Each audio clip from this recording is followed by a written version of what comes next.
Good morning and welcome to Moments with Melinda.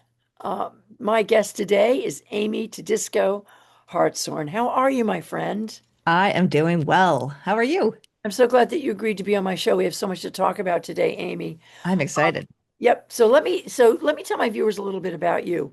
Sure. Most of my viewers probably know you as Amy Todisco, right? Yes, But you just recently married your longtime soulmate, Dave Hartshorn. correct. Congratulations. Thank you. Match made in all the best green fields of Vermont. Uh, so let me tell my viewers a little bit about you, Amy. Amy, Okay. Amy is an organic farmer and the co-owner of the Hartshorn Farm with her husband, Dave. She also has a podcast, the Green Living Now podcast. Amy has spent her life working with nature to help transform lives. Amy is a multifaceted individual with a passion for sustainable living, wellness, and personal growth. Did I miss anything? You got it. All I right. think that's pretty good. Well, thank you so much for that. I'm glad I got it all. Yeah. And so Amy, I want to start right at the beginning. I want to know a little Sure. bit more about you. I understand that you grew up in the Upper East Side of New York. I did. You're a New York girl, and you landed, Technically. and absolutely. I mean, you were born, I wasn't born very far from New York either, so we always have it in our families, Yes. right? But then you Yes. landed on an organic farm in New York. So let us start at the beginning. Where did you grow up? And share with So, us a yes, bit I about it. grew up, like you said, on the Upper East Side, 84th Street, and I felt like a plant out of place. I was so not a city girl.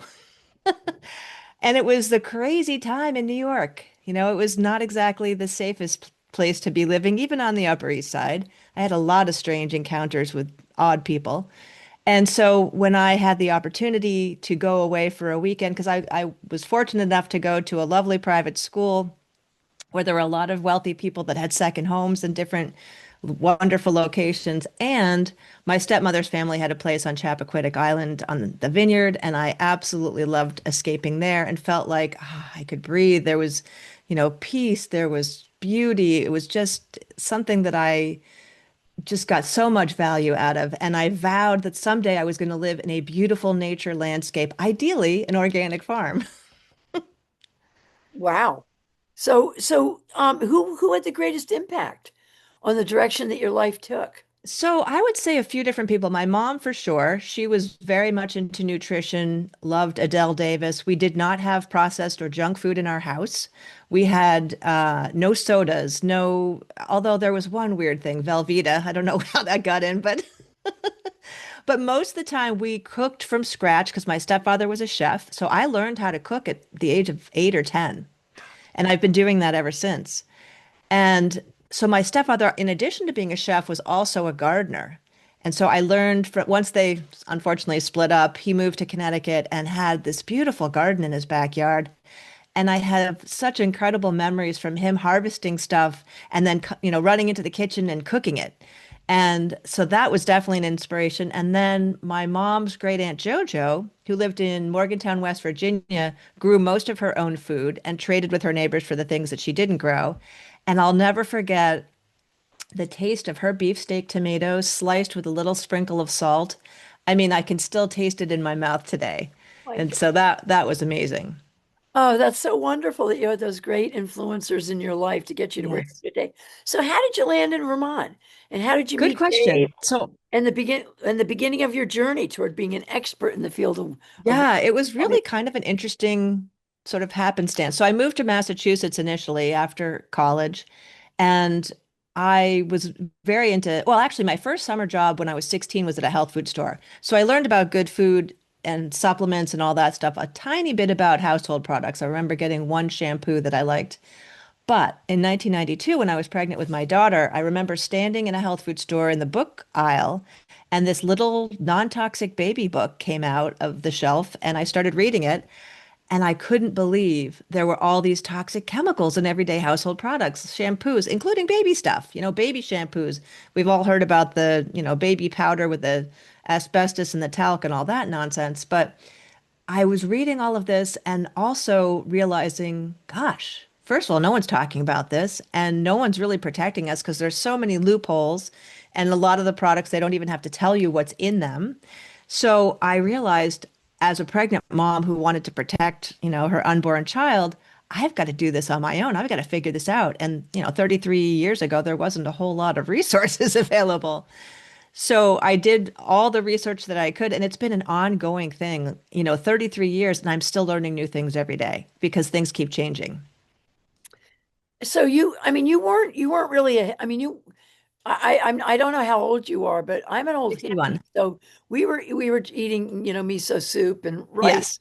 So I should have been a were you hippie, but I sort of was a a little hippie, young. but you were a little young for that. So Yeah, now yeah, you were the technical editor for the Green Living for Dummies book.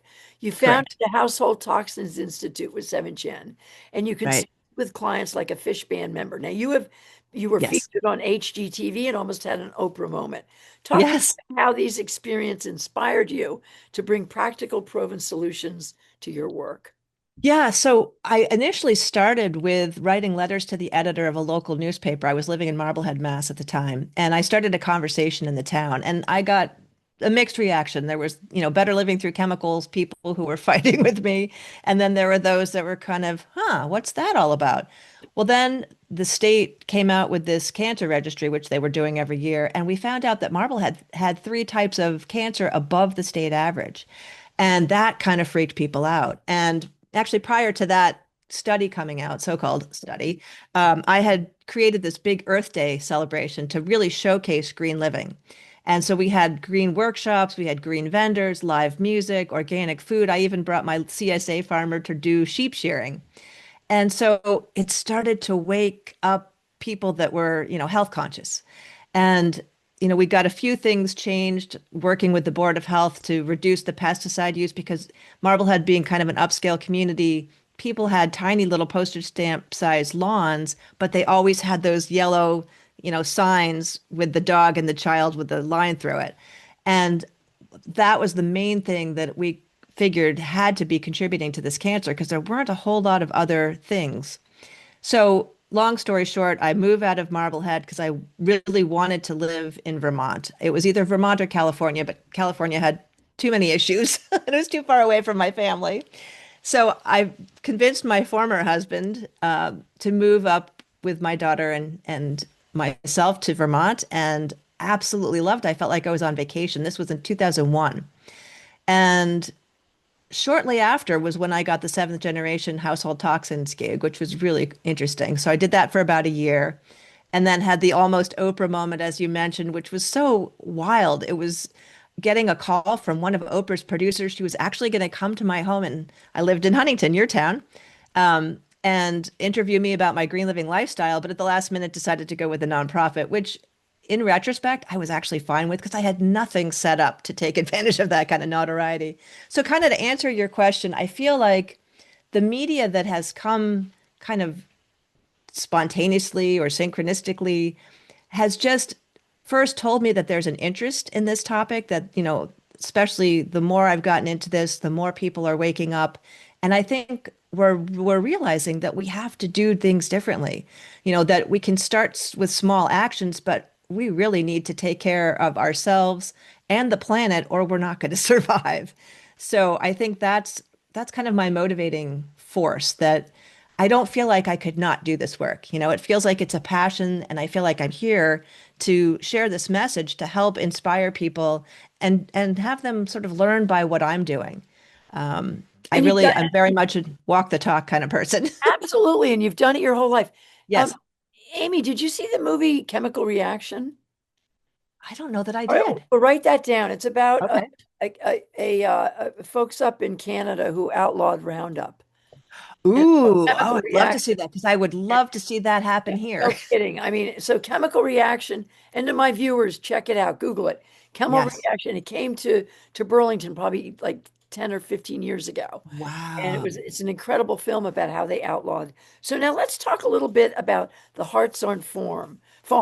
The website Sure. is Hartshorn Farm, HARTSHORN farm.com. Yes. And the Hartshorn Farm is an important leader in the community on so many levels. But talk about the great work that you and your husband do. Sure. So Dave has had this farm for about 35 years. He actually grew up on this land. He grew up technically next door in the farmhouse that where there was a dairy barn. He and his dad were dairy farmers. And so he was the first one in the valley to go organic. So he's very cutting edge. And it was so interesting. We actually met on Match.com, and my mother said, "Oh my God, not only is he good looking, but he's an organic farmer and you're a green living expert. How perfect, right?" So he's been growing vegetables and fruits, and he also is fifth generation maple producer.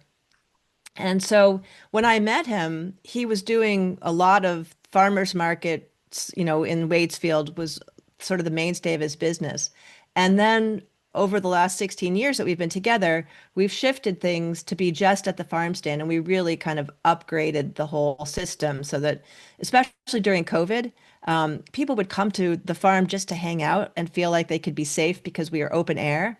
And they felt like, oh my gosh, we're getting healthy vegetables. This is going to help our immune system. And so over the years, we've done, I mean, he didn't even have a website, for example, when I first met him. So created the website, created the social media, upgraded the build. We actually built a second building, which is the one that has the beautiful mural on it that this incredible artist, Lisa Colby, did for us. And we've added things like I had kids camps for 3 years. We did food festivals for a bunch of years. We had farm to table dinners. We've had school groups. We've had the farm tours that I've been doing for about 5 years, which is what landed us on HGTV. And just always doing something to inspire and educate people. And that is really one of our greatest satisfactions. The fact that people love the food, first off, is phenomenal. And when they leave the farm, they feel somehow inspired to either eat more vegetables, buy more organic, start their own garden. I mean, one of my favorite stories was a farm tour that I had with this French family. And they had three kids. None of them spoke any English, and they didn't like vegetables when they arrived. And I thought, oh boy, how's this going to go? Because I take them around the fields and we're taking, eating green beans and picking basil and kale and all this kind of stuff. Well, they actually were willing to try it, which I thought was kind of cool. And they had signed up for the lunch tour. And so they were going to have a vegetarian lunch afterwards. And so I felt, well, at least they're eating while we're going around. This is hopeful. So they actually ate the meal. And I heard from the parents later, maybe a week later, and they said our children will eat vegetables now if we tell them that they're just like Dave and Amy's. So I felt like, oh my gosh, I actually helped, the dietary health of these Yeah, three children. It made me so happy. what a great story. Now, so Amy, what is the Vermont Farm Immersion Program, which is So that that's your nonprofit? Yeah, so we started a 501(c)(3) nonprofit a few years back with the idea that we were hoping to inspire the next generation of farmers and or food business, food producers. And the first year was great. We had, I don't know, 5 or 6 people, and the program was wonderful. But then and we got on CAX a few times, and we actually inspired this amazing mother-daughter team who we called the Hazels because they're both named Hazel. They actually started their own certified organic farm after the program, which was awesome. So that was our great highlight, but then it just didn't seem to take off. So we haven't really done a whole lot. We've, had a few people go through it. So we kind of put that a little bit on the shelf for now until we maybe reconstitute it a little bit. But it was exciting thinking about inspiring, younger folks because Dave is the average age of farmers, which is over 60. Mhm. And it's a lot of work and it has taken its toll on him. And so we've had these plans of, and maybe some of your listeners might be the perfect fit, I don't know, but we've been looking for a younger couple who wants to grow organic vegetables and fruits because we also have established blueberries and we do strawberries with pick your own. And would love for them to be sort of leasing the farm fields to grow the vegetables so that we can focus more on the educational, the agritainment, all those different kinds of activities with our cow train and our pizza oven and all that sort of Well, thing. that's a call out to my viewers then. Yes, Now yes. So if consider, anybody knows a couple that, absolutely. wants to do this, Have, we would have you love to talk. have you reached out to the Intervale at all about maybe some of their I farmers? haven't talked to and we were in the what was it, Land for Good listing, and we actually had one for one season. We had this amazing young couple that were gung ho until almost the second season, and then at the last minute decided to go back out west and become cattle farmers, which is Well, kind of where they started. you never know with the intervale that they might have a farmer. So Yeah, now, that's not a bad idea. but we're going to move into your most important work. I mean, maybe Sure. it's not your most important, but I think it is very important. It's your work with toxins that led you Yes. to say this, in quotes. What if the products in your home were quietly undermining your health? Talk to us about this, Amy. Yes. So that was really based on the realizations that I had that moment in the health food store when I was pregnant and realizing that all of these chemicals were, I mean, we have something like just in food, there's about 10,000 chemicals. A lot of them are banned in other countries, but it's even almost worse in household products. One of the main things that I always start with for people, avoid anything with fragrance. Anything that says fragrance or parfum, the French version, those are typically loaded with toxic chemicals. And if you think about it, laundry detergent is something that you're exposed to 24/7. Even if you're sleeping naked in your bed, you're still going to have the stuff on your sheets and pillowcases. So if you can shift out, even starting with fragrance free versus, if you don't want to go the full non-toxic route, that's one step forward is fragrance free. So the whole idea that there are toxic chemicals legally allowed, our government is not doing what it needs to do to protect us.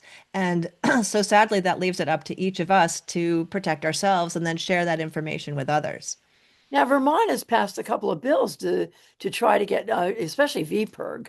Paul Burns Yes. and his team have really tried. Yes. Talk to us a little bit about what Vermont's doing to get toxins out of our. Yeah, so I know that there was a neonicotinoid, I think that's the right way of pronouncing it, bill that passed at least the House, and I'm not sure whether it fully passed the Senate and became a bill yet or not, but it was in 2024, and I actually was going to talk to Paul. Ironically, Paul and I worked together in Massachusetts for a while because he was at MassPerg first. That's wild. I know, it's so funny. He moved up Wow. here before I did.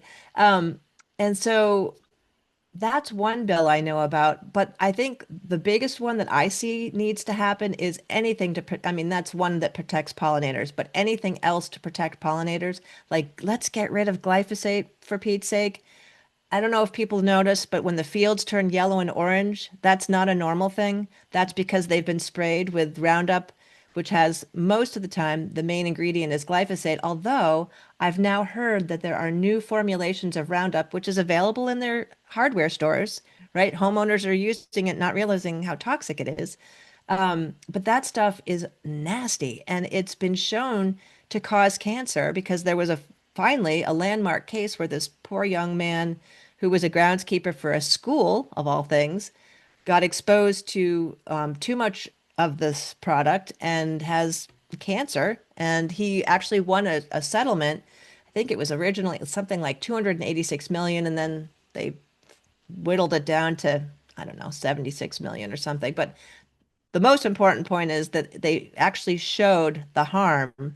And so it seems crazy to me that we are still allowing glyphosate in the state of Vermont under this belief that it's, part of a no-till kind of method where you're not using a lot of heavy equipment to, plow up the soil every season.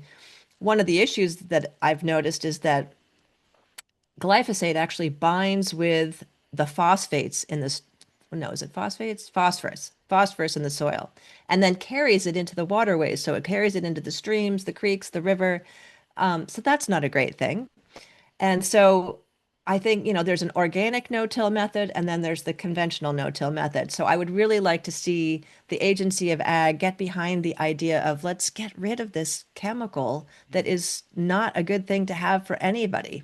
Folks in Canada did. The movie Chemical Reaction talks all about the dangers of Roundup on Right. the. And the Monsanto papers too. That's another Absolutely. thing. That's another good one. Uh, Yeah.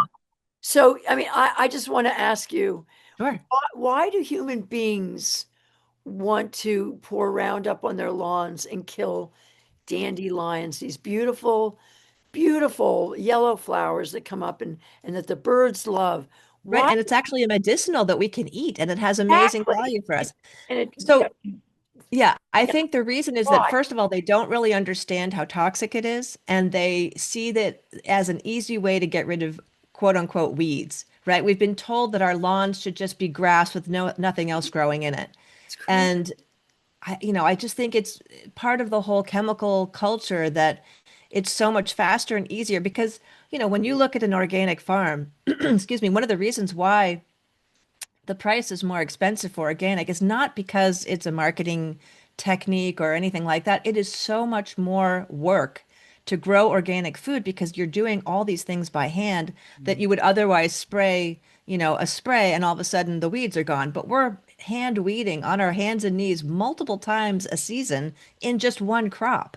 Here, here. And the inputs that you have to buy, I can't believe, like the cost of compost is outrageous. It is. Um, it's just crazy. So, yeah, I think I believe it's akin to why do people go to the doctor and ask for a pill for some kind of symptom that they have in their body instead of looking at what's causing the problem and let's change something, We're, right? It's just so you know, at my age, my doctor's always saying you've got to take a statin. You got to take a statin.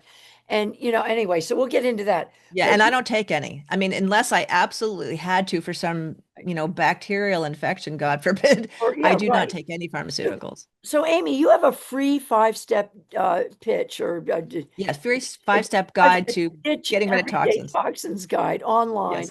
Yes. at greenlivingnow.com. Please go to that Correct. website, my viewers, greenlivingnow.com. Talk to us Yes. about these 5 steps. Right. So it's five quick and easy steps that you can take. So one is about food, one's about getting rid of plastic. I mean, the topic of plastic is absolutely horrifying when you hear that we could be eating the equivalent of a credit card size of plastic a week. It's been found in our brains. They think it's contributing to Alzheimer's. They think it's contributing to heart disease because it's getting inside people's arteries and veins. It's in the placenta. It gets through breast milk. I mean, it is just horrific. These microplastics that are coming from all sorts of sources, food packaging. They're even lining our paper cups. We thought we were doing a better thing by using paper cups instead of styrofoam, only to find out that there's a coating of plastic so that that liquid doesn't leak through the paper. So this guide is a quick, easy way to get a few wins. And I have a few other resources on the website as well that are free, like a toxic pantry quiz, so you can find out what are some of the biggest issues that might be hiding in in your pantry. This is so cool. So, to my viewers, I want you, when the show's over, to go visit, write it down, greenlivingnow.com. It's a Correct. terrific website and you will learn so much about it and your health will be better. Now, you share with us some of the programs that you've created on your wonderful podcast. Yeah, so thank you. I'm interviewing people that are either experts in some form of green living or holistic health or sustainable ag, or people that have healed themselves from something, usually autoimmune diseases that doctors can't figure out what's going on with them, but they've had to figure it out on their own because the hamster wheel of Western medicine did not work for them. So I have some incredibly inspiring stories. I mean, one in particular, this young woman, when she was 24, looked healthy from the outside, thin, fit, was running, ate a mainstream diet. But the last sort of straw that broke the camel's back, so to speak, was they had toxic mold in their bathroom in this rental apartment. And that's what pushed her over the edge. And that's fairly common. We're all exposed to toxins every day, right? But we do have an immune system, and hopefully we're feeding ourselves really good quality, nutrient dense, ideally organic food to keep building that immune system and helping to get rid of the toxins. But if we keep filling up, our bodies with all these toxins, eventually we're going to have terrible consequences. And she did. She couldn't eat food without, vomiting. She had hives. She had gut problems, skin problems. And so when somebody has these kinds of reactions, goes to the doctor, immediately they're put on pharmaceuticals, then they're sent to different specialists for, oh, you've got an arthritis-like condition. Okay, well then go to that arthritis doctor. They don't look at the whole picture. They aren't trained to do that. It's not that they're necessarily bad people. I think there's a lot of great doctors, but that's not part of their training. Well, they And never talk. so, Amy, can I just ask you something? yes. When I go to the doctor with something, they never ask me, so Melinda, what are you eating? What Oh are you gosh, no. drinking? How are you sleeping? I Right, mean, exactly. nothing about how Right. I'm living. It's just this is 4 hours, I think, of training is what they get on that. it's insane because then it's like, okay, here we want you to take this pill, go get this test. So Yes. you're here to that. Now, humanity is destroying its home. I understand that birds are cracking because they are so full of plastics. Younger people are being diagnosed with cancer, the air we Oh breathe, my gosh. the Trump administration. So what they're doing to our environment. What is your vision for the future of the human life on Earth at its current trajectory? Ah, that's a great question. Thank you. So my vision is that we all are awake and aware, and we realize that this toxic way of living is not working, and that we kind of need to go back to the way our grandparents were living, right? Food yes, used to be food. We didn't have to call it organic. We didn't have all these toxic chemicals in everything. We weren't eating highly processed foods. We weren't using toxic shampoos and cleaning products. And, one of the things too, people's homes, because we are much more energy efficient, which is great, are much tighter. So we're not getting the airflow to get this stuff out. So we need to open our windows every day. So my vision is that we are looking at not just our own immediate needs and making things easy, but we're looking at what is the impact of all of these decisions? How is this impacting not just us, but the next generations, right? The children, the grandchildren, all the animals and the creatures that we just adore. We've got to do better. You have to do better, and you're helping to lead that. Now, RFK Jr. is shaking up our healthcare system. Are there areas where you agree with him, and Yes, I areas do. where you There don't? are things that Talk I to me think about he's that. doing well, which is the whole food dye issue. I think he's right on the money there.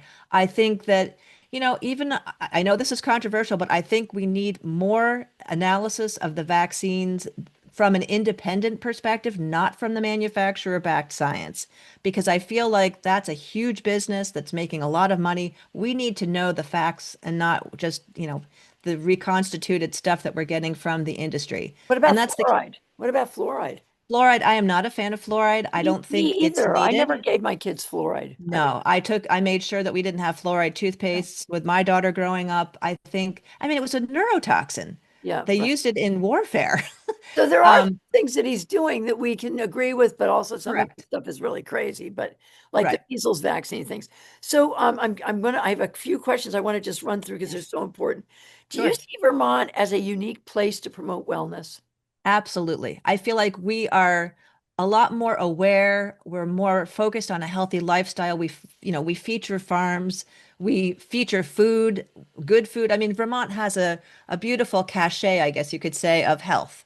And so I'd love to see us live up to that even more than we are. But I think by and large, our population is much more interested in living a healthy lifestyle.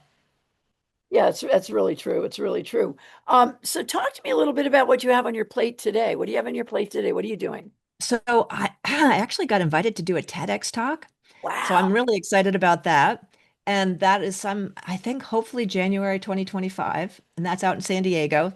So we're doing an epic family trip across the country because we've always wanted to travel the country.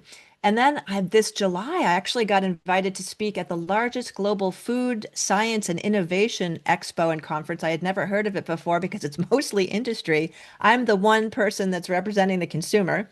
So that should be fascinating. My online courses, I'm really excited about those, especially the Clean Eating Mastery course. That's the first one to start with. And then in September, I'm going to be launching a 12-week live program to go along with that. So people will meet with me on Zoom once a week in a group because I think people learn so much better in a group. You have a support system. People ask questions you might not have thought of. We'll do all kinds of fun things to add to the curriculum to make it much easier to change lifestyle, change practices. So that's exciting. The podcast is going well. I'd love to see more people viewing and subscribing. So if anybody's interested in the topic, please go to my Green Living Now podcast channel on YouTube and subscribe. Um, what else? Amy, you're rocking it. So, what words of wisdom would you give our children who are growing up with so many pressures from climate to the rise of authoritarianism and the tremendous I inequality? I think that my biggest thought about kids is they are a lot smarter than we give them credit for. I think they are tuned in, a lot of them. They want to see change and they have the energy and the wherewithal to make things happen.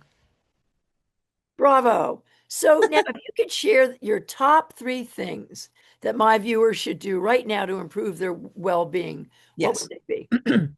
Try to eat as much certified organic food as you can. Check out the Dirty Dozen and the Clean 15 list. That's actually in my 5-step guide, so you can just grab that.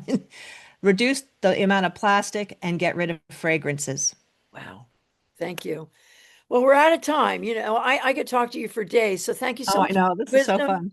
your farm, your podcast, and all the splendid work that you are doing. Amy Todisco Hartshorn, I just want to tell you, I've admired you for years, and thank you for the work you're doing to make us all healthier and happier too. Oh, my pleasure. Thank you. And I've been admiring you for years as well. Thank you for being on my show. And to my viewers, please go to the website and get yourself healthier.